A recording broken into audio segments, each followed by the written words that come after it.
Hi friends, this is Cherry. ಅಲೋನೆಸ್.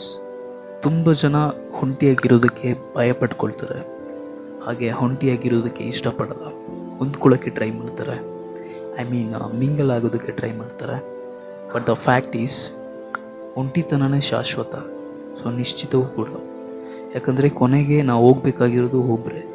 So ಅದಕ್ಕೆ ಆದಷ್ಟು ಒಂದಷ್ಟು ಪ್ರೀತಿ ವಾತ್ಸಲ್ಯ ಪಡೆದುಕೊಂಡು ತದನಂತರ ಒಂಟಿಯಾಗಿರೋದೇ ವಾಸಿ. ಒಂಟಿತನ ನೀವು ಏನಂತ ತೋರಿಸ್ಕೊಡುತ್ತೆ, at the same time how strong you are ಅಂತ ಡಿಫೈನ್ ಮಾಡುತ್ತೆ. ಒಂದಷ್ಟು ಜನರ ಹತ್ರ ಫೈಟ್ ಮಾಡಬೇಕಂದ್ರೆ ನಮಗೆ ಬ್ಯಾಕ್ಗ್ರೌಂಡ್ ಸಪೋರ್ಟ್ ಬೇಕಾಗುತ್ತೆ. ಬಟ್ ಜೀವನದಲ್ಲಿ ಫೈಟ್ ಮಾಡಿ ಜೀವನದಲ್ಲಿ ಗೆಲ್ಲಬೇಕಂದ್ರೆ ಒಂಟಿಯಾಗಿ ಫೈಟ್ ಮಾಡೋದನ್ನು ಕಲಿಬೇಕು. ಸೊ ಯಾರೂ ಬರಲ್ಲ, ಯಾರೂ ಆಗಲ್ಲ. ನಮಗೆ ನಾವೇ ಸ್ಟ್ರಾಂಗ್ ಮಾಡ್ಕೋಬೇಕು, ನಮಗೆ ನಾವೇ ದಾರಿ ಹಾಕೋಬೇಕು.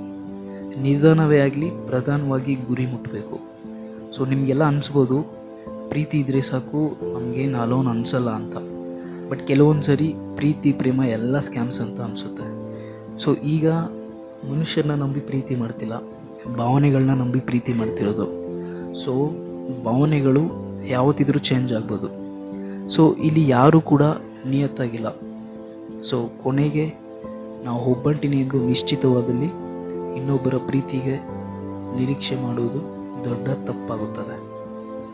ಸೊ ಒಬ್ಬಂಟಿಯಾಗಿರಿ, ಲೈಫ್ ಬಗ್ಗೆ ಒಂದು ಕಾನ್ಸಂಟ್ರೇಷನ್ ಬೆಳೆಯುತ್ತೆ, ಸಂಬಂಧಗಳ ಬೆಲೆ ತಿಳಿಯುತ್ತೆ, ಅಷ್ಟು ಇಷ್ಟು ಬುದ್ಧಿ ಬೆಳೆಯುತ್ತೆ, ಕ್ಲಿಯರ್ ವಿಷನ್ ಸಿಗುತ್ತೆ. And if you are having good quality of love, caring etcetera things, definitely you will become a alone.